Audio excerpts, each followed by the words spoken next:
el programa de hoy, un sacerdote muere en el Líbano tras un bombardeo israelí. El Papa León XIV expresa su profundo dolor y ofrece oraciones, mientras otros clérigos en Medio Oriente optan por permanecer junto a sus feligreses a pesar de la guerra.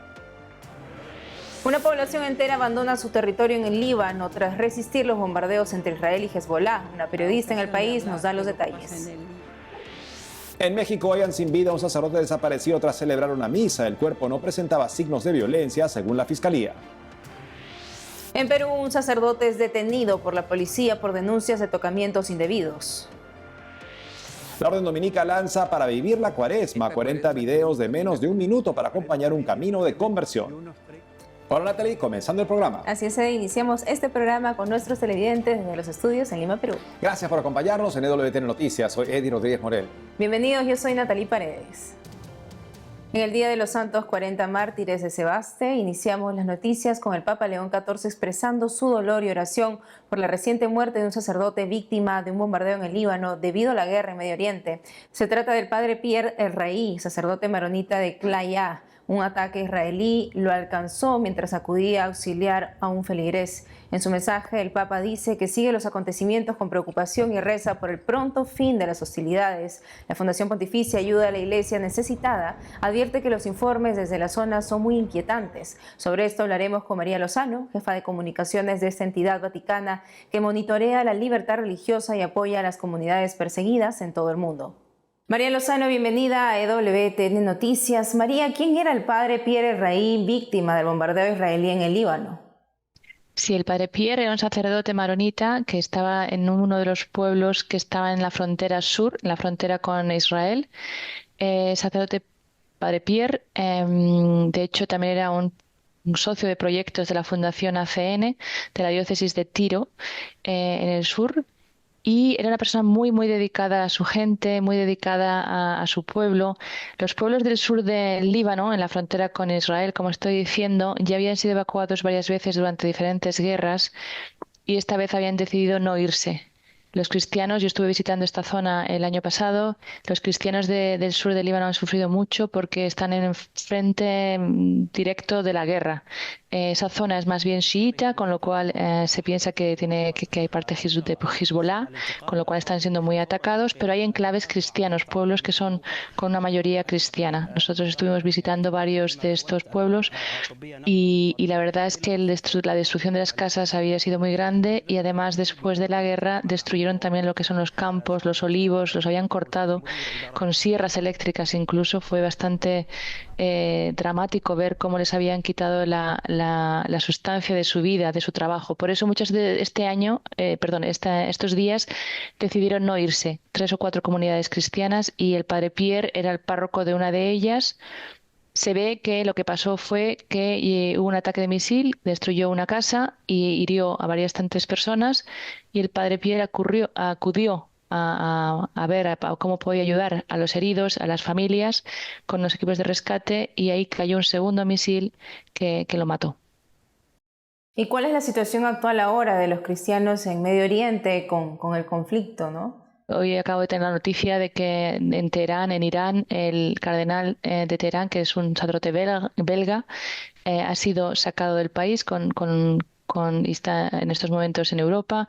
La comunidad de Irán, la comunidad cristiana de católicos es muy pequeña oficialmente, se cuenta en unos 3.000 católicos, puede ser que sea mucho más grande porque la falta de libertad en este país también era grande, pero cristianos a veces de diferentes grupos y también de grupos católicos, no de latinos, era quizá más grande. Se cuentan unos 300.000 o 30.000. Es que en Irán no se sabe mucho, la verdad. Pero hay una comunidad cristiana muy, muy escondida que, por supuesto, está sufriendo con todos. Pero tenemos el ataque que está habiendo en Irak, porque Estados Unidos tiene también algunos puntos y la milicia iraní está también muy activa en Irak, con lo cual ese conflicto entre Estados Unidos Irán se ha traspasado también a partes de Irak, donde está habiendo bombardeos y también hace 2 días, la semana pasada, fue atacado el convento y un edificio de casas que eran de la iglesia caldea, que gracias a Dios había sido evacuado antes porque está muy cerca del aeropuerto y se sabía que estaba en la primera línea de fuego, pero el edificio fue destruido. Un edificio que había sido construido para ayudar a familias de refugiados, que hoy en día era un edificio donde había estudiantes de la Universidad Caldea, y también jóvenes parejas que con ayuda de la diócesis caldea de Erbil tenían un lugar donde vivir. Así que vemos que la guerra afecta a todos, pero por supuesto creo que el país donde nosotros vemos que los cristianos están siendo más afectados es el Líbano. Y en este contexto, María, ¿cómo está acompañando la Iglesia en los países afectados? Pues la Iglesia, como siempre, está abriendo sus puertas, ¿no? Yo quizás voy a orientarme más a la Iglesia en Líbano porque es la que más medios también tiene, la que es más desarrollada tiene, y la Iglesia ha abierto otra vez sus conventos, sus iglesias. El obispo de la Beca, en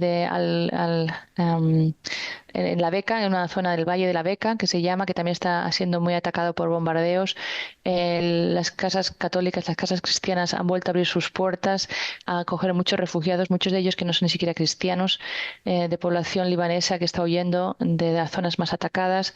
Sabemos que en Beirut también hay una cantidad muy grande de refugiados. En el norte de Líbano también nos han llegado mensajes de casas, de conventos que han vuelto a recoger a cientos de refugiados. O sea que la Iglesia está siempre apoyando al que más.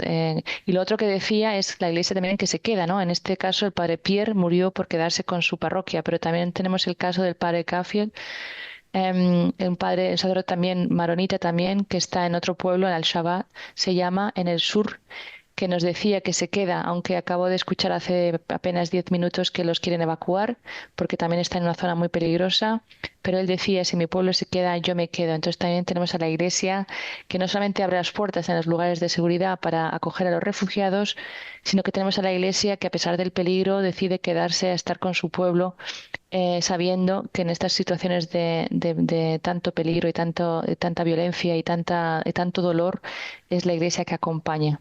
Así que del Líbano seguro, pero por supuesto también en Irak y en otras partes de Oriente Medio, en Tierra Santa también. Así es, María Lozano. Muchísimas gracias por la entrevista. Gracias a ustedes y gracias a todos por no olvidarse de aquellos que en estos momentos tanto sufren y tanto lloran. Y en Estados Unidos, su secretario de Defensa, Pete Hegseth, en rueda de prensa este martes, dijo sobre la guerra con Irán que no terminará hasta que el enemigo sea derrotado de forma total y decisiva. Añadió que en las últimas 24 horas Irán lanzó pocos misiles. Por su parte, el presidente del Parlamento iraní, Mohammad Bagher, señaló en X que Irán no busca un alto al fuego, mientras sigue el intercambio de fuego que ya se extendió por los países del Golfo Pérsico hasta Líbano. En este país, más de 600.000 personas fueron desplazadas debido a que Israel pidió a los residentes del sur que huyeran hacia el norte. Esta mañana se reunieron en una iglesia fuera de Beirut para celebrar las oraciones fúnebres por un compatriota fallecido en un ataque israelí. Esta madrugada, la misión de paz de las Naciones Unidas en el sur del Líbano también ayudó a casi 100 residentes a abandonar Al-Shabaab, el último grupo que durante días intentó resistir en medio de continuos bombardeos entre Israel y el grupo militante Hezbollah. Para saber más sobre qué está pasando en el Líbano, entrevisto a la periodista francesa Nathalie Duplan, quien radica en este país. Es colaboradora en diversos medios en lengua española y francesa, entre ellos el diario ABC de España. Nathalie Duplan es especialista en temas de Medio Oriente y autora de 4 libros sobre el Líbano. Nathalie Duplan, un gusto tenerla con nosotros nuevamente. Coméntenos por qué en medio del conflicto de Estados Unidos junto a Israel contra Irán, Israel está atacando el Líbano. Pues lo que ocurrió es que los Estados Unidos han atacado a Irán, ¿no? Y por el peligro que representa Irán, según ellos, e Israel ha hecho lo mismo, ¿no? Contra Irán y también contra el Líbano, que es, bueno, esta guerra no le concierne directamente, pero tenemos aquí la milicia chiita, pues, del Hezbollah, que considera que tiene que defender a Irán y que entró en esta guerra y haciendo así, pues ha metido a todo el país dentro de esta guerra. Por eso hoy mucha gente está, aún de la gente que sostenía al Hezbollah antes, pues ahora está muy enfadada contra él porque decía, no nos concierne, no había que meternos en otra guerra después de una guerra un año y medio más tarde del otro, ¿no? Así que en esta situación estamos, que Israel contesta a Hezbollah, que contesta a Israel, ¿no? Es una situación, ¿no? Que cada uno da un golpe y el otro contesta. Y dentro de eso tenemos una población que está pagando el precio fuerte porque ya varias regiones, la región del sur, pues la gente ha tenido que irse, ya que estamos en la misma situación como hace un año y medio, con muchos desplazados, con mucha gente que no sabe si va a encontrar su casa o no, si un día puede volver a casa. Y ya las organizaciones internacionales y las ONG intentan ver cómo hacer, porque si sigue así el conflicto, vamos a tener una tragedia humanitaria. El gobierno libanés, ¿cómo está respondiendo para detener los ataques de Israel? Pues mira, el gobierno libanés ha dicho, y ayer mismo, ¿no? El presidente dijo que estaba listo como para hacer negociaciones directas con Israel para hacer una paz, porque la gente quiere la paz, ¿no? Al mismo tiempo, Israel y el ministro de la Defensa de Israel, Israel Katz, hace unos días hizo una declaración bastante fuerte contra el presidente libanés, contra el gobierno, diciendo, no habéis podido quitar las armas del Hezbollah, habéis dicho que ibais a intervenir y no lo habéis hecho, es vuestra culpa y si no lo hacéis ahora, pues nuestra contesta va a ser aún más dura de lo que ha sido hasta ahora. Natalie, el Líbano tiene una fuerte presencia cristiana histórica. ¿Cómo está viviendo la iglesia, los clérigos, este momento de crisis tan difícil? Pues mira, sí, no solamente tiene una presencia fuerte cristiana, sino que los cristianos son, como se podría decir, la población autóctona del Líbano, ¿no? Y entonces, sí, pues como toda población sufre mucho de esta situación. Lo que pasa es que, en principio, las regiones cristianas o mayor parte cristianas por el momento se encuentran en una zona más segura de las otras.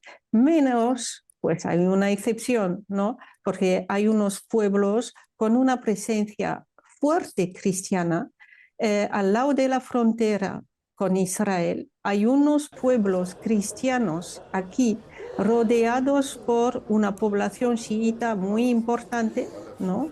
Y por primera vez, no por primera vez, sino que la última guerra en 2024, pues la gente ha huido, ¿no? Porque llegó un momento en que no podía resistir, pero ya tiene experiencia de que si se va de su casa, no está segura de poder encontrar su casa después. O bien la va a encontrar destruida, o bien lo que más le da miedo es de que unas personas, unos milicianos vayan a ocupar su casa y entonces después no la pueden recuperar. Total que han resistido hasta ahora, no han querido irse y hoy es un día muy duro porque un pueblo que se llama Al-Mashab, que está del lado de Tiro, en el oeste del país, cerca del Mediterráneo, y en el sur, en la frontera con Israel, habían resistido hasta ahora, pero han tenido la obligación de la ONU de irse. Entonces, se van hoy. Eso es muy duro. Es muy doloroso que estos conflictos, pues, lo que más sufren y dejan tantas víctimas, ¿no? Son los inocentes. Natalie Duplan, muchas gracias por la entrevista. Esperamos y rezamos por el fin de este conflicto. Muchas gracias a usted y para vuestro interés para lo que pasa aquí en Líbano. Por otro lado, el arzobispado de Lima en Perú inició una investigación previa canónica contra un sacerdote denunciado por tocamientos indebidos a feligresas. Se trata del padre Marco Agüero, administrador temporal de la parroquia Nuestra Señora de la Alegría. De acuerdo al diario Perú 21, el sacerdote fue denunciado por 5 jóvenes, entre ellas 3 menores de edad. El arzobispado detalla en un comunicado que en diciembre recibió una acusación contra el presbítero por tocamientos no consentidos durante la confesión a 3 mujeres, una de ellas menor de edad. El cardenal Carlos Castillo le impuso una medida formal de acuerdo a las normas de la Iglesia. En febrero de este año se iniciaron las diligencias de la investigación y se aplicaron medidas cautelares canónicas al acusado. El padre Agüero permanece detenido por la policía desde el jueves pasado a pedido de la Fiscalía. En el pasado, el padre Agüero fue denunciado por los fieles de otra parroquia por impartir doctrina contraria a la fe católica. Nos vamos a una pausa, pero al volver, en Argentina celebra la fiesta de Santa Mamantula con visitas guiadas, Santo Rosario y una procesión por las calles de Buenos Aires. Además, la Orden Dominica lanza para vivir la Cuaresma, 40 videos breves para un camino de conversión en este tiempo litúrgico. Regresamos con más noticias con Enfoque Católico.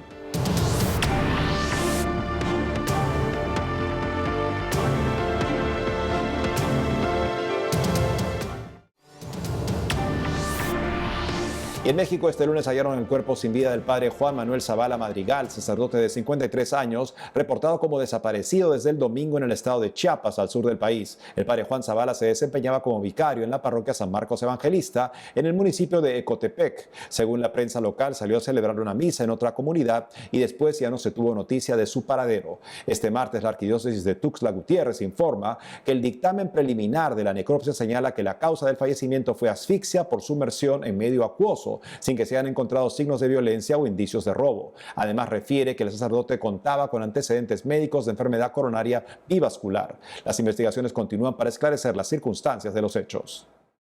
En Argentina hubo doble fiesta en el Día de la Mujer porque también se recordó a Santa Mamantula por su memoria litúrgica. Nuestro corresponsal Matías Boca nos cuenta. Cada 7 de marzo, la iglesia celebra la fiesta de María Antonia de Paz y Figueroa, conocida como Santa Mamantula, la laica consagrada que unió los actuales territorios de Santiago del Estero y Buenos Aires a pie, llevando la herencia de los padres jesuitas a miles de personas. Bajo el lema Junto a Mamantula anunciamos a Jesús, el programa estuvo compuesto por distintas iniciativas como visitas guiadas, rezo del Santo Rosario y una procesión por las calles porteñas. Mamantula para las mujeres de nuestra patria es una mujer fuerte, de fe, reconciliadora, que sabe ser puente en aquellas dificultades que nos cuestan resolver.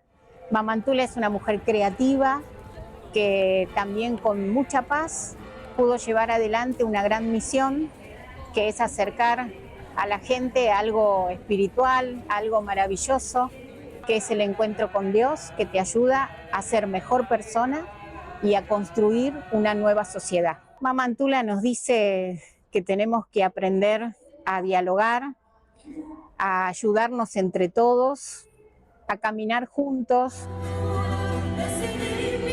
La misa central se celebró en la Basílica de la Piedad, donde descansan los restos de la santa, y fue presidida por el arzobispo de Buenos Aires, Monseñor Jorge García Cuerva, quien destacó que Mamantula fue una mujer de paz, inquieta, una mujer de amor. Mamantula representa el alma cristiana femenina argentina, podríamos decir que nuestra Santa Teresa argentina, que nos ha dejado un legado de caridad, de oración y de hacer por el prójimo, por el más desposeído, y que Dios llegue a todos los rincones de los más olvidados. Yo valoro su fortaleza, su coraje, su perseverancia. Hoy a ella le quiero decir gracias, gracias por todo lo que está haciendo para nuestro pueblo, también porque tener una santa en nuestro país es la mayor bendición que Dios nos puede haber mandado. ¿Quién fue Mamantula?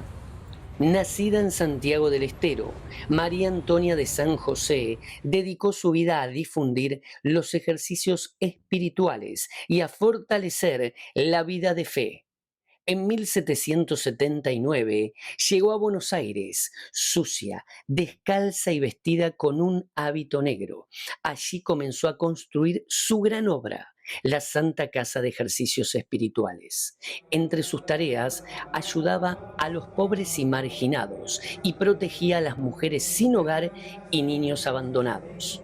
María Antonia falleció el 7 de marzo de 1799 y tal como lo indica su testamento, que aún se conserva por escrito, fue sepultada en el Campo Santo de la Piedad. En agosto de 2016 fue beatificada en la provincia de Santiago del Estero y el 11 de febrero de 2024 en la Basílica de San Pedro fue canonizada por el Papa Francisco.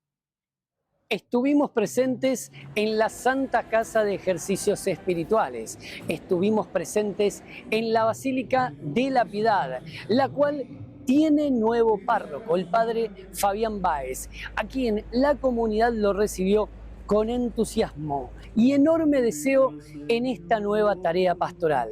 En Buenos Aires, Matías Boca, EWTN Noticias.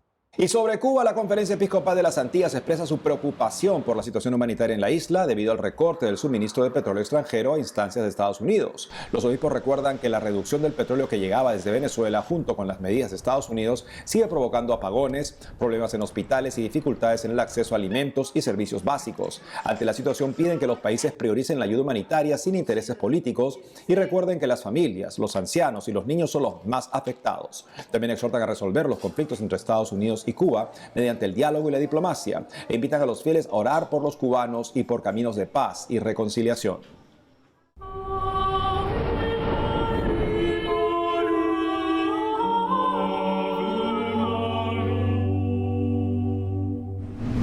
Ahora les contamos que la Orden de Predicadores en España lanzó Para Vivir la Cuaresma, una serie de 40 videos diarios para este tiempo de conversión. Hablaremos con Fray Cristo Acosta, fraile canario español, responsable de esta iniciativa. Fray Cristo Acosta, bienvenido a EWTN Noticias. Hola, ¿qué tal? Buenas noches, Natalie. Fray, ¿qué los llevó a producir la serie Para Vivir la Cuaresma? Pues mire, la cuestión fue que desde la oficina de comunicación de nuestra provincia, ellos tuvieron la idea, son un grupo de 2 frailes con un grupo de laicos, de lanzar una iniciativa, pues como el Adviento tiene el calendario de Adviento, que durante esos días de preparación para la Natividad del Señor, pues se van abriendo pues diferentes ventanitas y van saliendo diferentes reflexiones, pues algo parecido para vivir la Cuaresma, prepararnos para la Pascua con un poquito más de hondura. Y es verdad que son vídeos de 30 a 40 segundos, pero son vídeos que intentan ir al corazón de la gente. Entonces la idea fue esa, hacer algo corto, sencillo y que hablara al corazón de la gente, sobre todo de los jóvenes, porque en TikTok, en Instagram, en YouTube es donde están ellos, donde viven. Entonces ahí teníamos que hacernos presentes. Así es, Fray. ¿Y nos podría comentar un poco cuáles son los temas que se abordan dentro de los videos, de cada video? Sí, claro. Mire, Natalie, dentro de los vídeos se tocan diferentes temas. Normalmente son una reflexión corta sobre el Evangelio del día o sobre la primera lectura. En este caso, por ejemplo, hoy la reflexión trataba sobre la primera lectura. Entonces, por lo general se busca ir a la espiritualidad de la palabra de Dios para poder desde ahí, desde el Evangelio, desde la propia palabra, proponer una reflexión sencilla y concreta. Fray, como usted bien lo ha mencionado, ¿no? En videos de TikTok o los Reels de Instagram son menos de 1 minuto, ¿no? ¿Cómo aprovechar ese minuto de los videos que ustedes han lanzado por Cuaresma, ¿no? Ese minuto de reflexión. Pues mire, Natalie, cuando ahora mismo uno se pone a ver un vídeo de YouTube o un vídeo de Insta, si dura más de 1 minuto, por lo general enseguida hace scroll y pasa al siguiente. Entonces, buscábamos que fuera lo esencial, porque es verdad que nuestro evangelio, las lecturas del día o las reflexiones que pudiéramos proponer sobre algún libro concreto y tal, pues queríamos que fuese algo mucho más sencillo, algo, la idea principal del evangelio, y que desde ahí la persona pues se sintiera cuestionada, motivada, o simplemente que le apeteciese indagar un poquito más en esa palabra que le habla al corazón. Fray Cristo, ustedes lanzaron esta iniciativa a inicios de la Cuaresma. En este tiempo, ¿qué reacciones ha tenido de las personas, los fieles que han podido ver estos videos? Pues mire, Natalie, la verdad es que las reacciones han sido muchas, muy variadas y muy ricas. El otro día un compañero de la facultad, venezolano, me decía que su obispo compartía nuestros vídeos a través de sus redes sociales en Venezuela.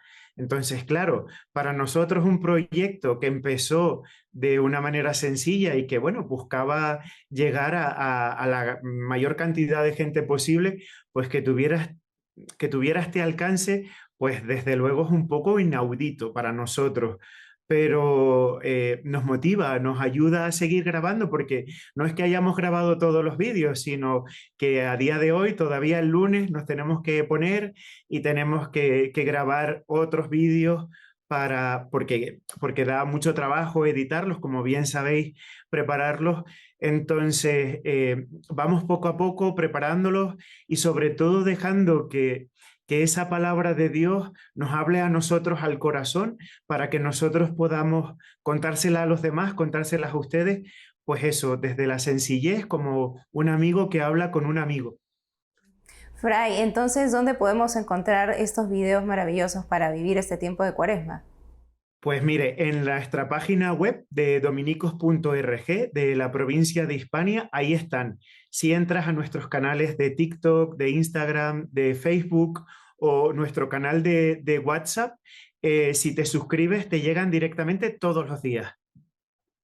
Maravilloso, Fray Cristo Acosta, muchísimas gracias por la entrevista. Nada, muchísimas gracias a ustedes por hacerse eco, por ayudar a la gente a encontrarse con el Señor y por darnos más visibilidad a nosotros. Gracias, Natalie, por estar ahí y por todo el bien que hacen a la Iglesia.